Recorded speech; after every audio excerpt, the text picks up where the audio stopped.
एक समय की बात है, एक छोटे से गांव में निमाई नाम का एक बहुत ही प्यारा बच्चा रहता था। निमाई बहुत सुंदर था और हमेशा अपने शरीर पर सोने के आभूषण पहनता था। उसकी मुस्कान इतनी प्यारी थी कि जो भी उसे देखता उसे तुरंत प्यार हो जाता था। उसी गांव के पास मेषमाली नाम का एक चोर रहता था। वो बहुत लालची और स्वार्थी था। वो हमेशा लोगों का सामान चुराने की फिराक में रहता था। एक दिन उसने निमाई को अकेले रास्ते पर चलते देखा। मेषमाली ने सोचा, ये बच्चा तो अकेला है और इसने इतने सुंदर सोने के आभूषण पहने हैं।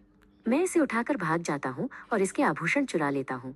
उसने तुरंत निमाई को अपनी गोद में उठाया और दौड़ने लगा। जैसे ही मेषमाली ने निमाई को अपने कंधे पर बिठाया, उसे एक अद्भुत एहसास हुआ। निमाई के दिव्य शरीर का स्पर्श पाकर मेषमाली के हृदय में एक अजीब सी शांति और प्रेम उमड़ आया।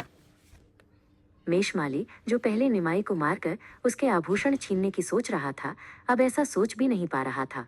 उसका हृदय पूरी तरह बदल चुका था। उसे लगा कि वो इतना क्रूर नहीं हो सकता। निमाई के स्पर्श से उसके मन में इतना प्रेम और उदारता भर गई कि उसने तुरंत अपनी चोरी डकैती का स्वभाव त्याग दिया। उसे अपनी गलतियों का एहसास हुआ। उसने निमाई को उसके घर के दरवाजे पर छोड़ दिया। निमाई अपनी माँ को देखकर बहुत खुश हुआ और अपनी माँ की गोद में चला गया। मेषमाली ने उसी क्षण संसार त्याग कर पूर्ण विरक्त संत बनने का फैसला किया। उसने अपनी पुरानी जिंदगी को हमेशा के लिए छोड़ दिया। यह घटना दर्शाती है कि भगवान की कृपा से एक दुर्दांत अपराधी भी क्षण भर में परम भक्त और साधु बन सकता है, चाहे वो कितना भी पापी क्यों न रहा हो।